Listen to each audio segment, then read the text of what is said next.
I'm Rayko of Lolita Dark. In this chapter of our suicide prevention video, Stay Alive, you'll hear some of my own story where I felt dark despair. To find a family that loves you, please watch this.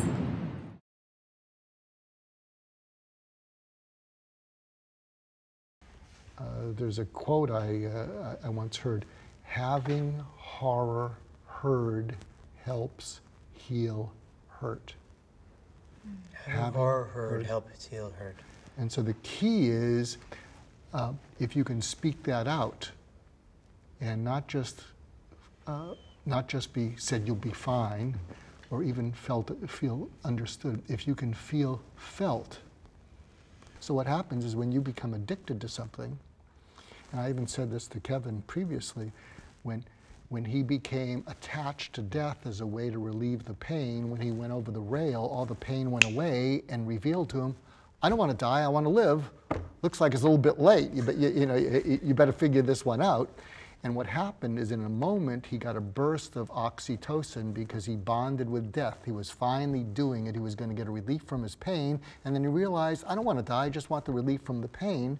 And what happens is when oxytocin comes in, which is our bonding hormone, it lowers cortisol. So cortisol is stress, and when stress goes up, cortisol goes up, and something in our brain, in our emotional brain, is called an amygdala. And the amygdala hijacks us, and what that means is the blood flow goes to our lower brain and away from our upper brain, so we can't think. So the cortisol goes up, amygdala hijacks our blood flow into our lower brain, we can't think in our upper brain.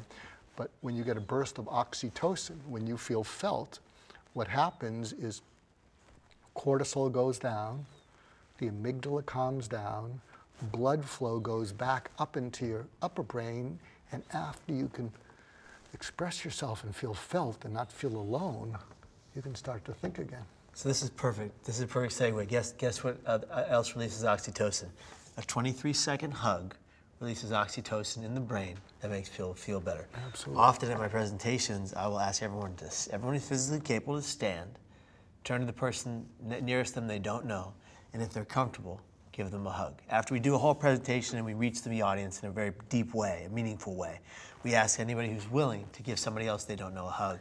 And it's for some people, it's the most awkward moment of the entire presentation, but then you see this sea of people hugging people they don't know, literally for 23 seconds, which seems kind of goofy at first because you don't know the person, but then you see these sighs and reliefs, and you see when they release themselves from their hug, their shoulders go down, they smile, their eyes light up, and they've just been given a moment of feeling better from whatever pain they're in, and it's a beautiful thing.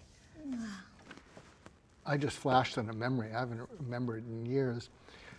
So I went to college in the 60s. So I was a hippie, the long hair, the sandals. I want to see a picture. Beard. Don't get me started. And I grew up in Boston, and my father was fairly, conventional. Plus, my father was not a hugger. And I remember, because I was at Berkeley in the 60s, free love and all this, I came home and I got off the plane, saw my dad, and I gave him a hug, and he froze like this. I felt rejected. And so I remember I hugged him, and he froze like this, and I said, oh, okay. And then and I didn't hug him for a while. I mean, I don't know that we'd ever hugged before that. And then I realized the reason he didn't hug me is because he hadn't been hugged. And it's not that he didn't want to hug me, he didn't know what to do. So when I got this realization, no, he wanted to hug me, he just didn't know what to do.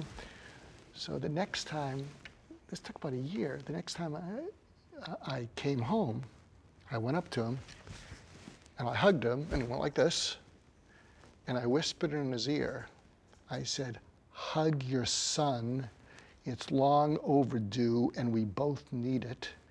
And it was so weird, because what happened is his hands were like, if you've ever seen E.T., E.T. has floppy hands like this. His hands were like, he didn't know it, and I can feel it now. And he put his hands around me, and it was almost convulsive. It was like, he kept pulling me into him like this, because he'd never been hugged when he was younger. So I was giving him the hug that he never received, so he could give it to me. And after that, he just became the sloppy hugger. I think I made a mistake. I'm stealing that. I'm stealing that because that's exactly what my dad does. Wow. Stands like this. And it always hurt me. But if I realize that he wants to hug me, but it's clear to me he was never hugged. Yeah. You know, that's clear as day. I never thought of it like that. And my dad lives here in Los Angeles. I was, going to potentially go do some filming with a friend, but I think I'm going to go to my dad's house and give him a hug. Mm-hmm. And make him hug me. Like my dad, he was this tough Sunset Irishman that was like the drill sergeant who was never in the military.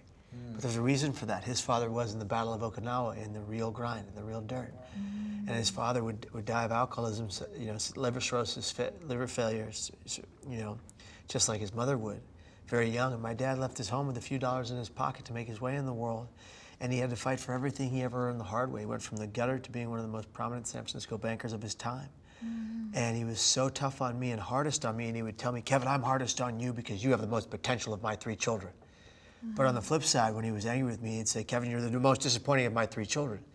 So when my father was so hard on me and I'm such a sensitive person, it would affect me in such a terrible way mentally.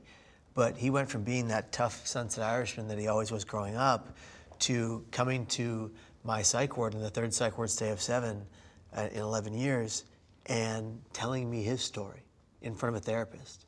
And telling me that he was abused and beaten by his father, who was an alcoholic, who would put holes in the wall and then put frames up on every level of the wall in every room.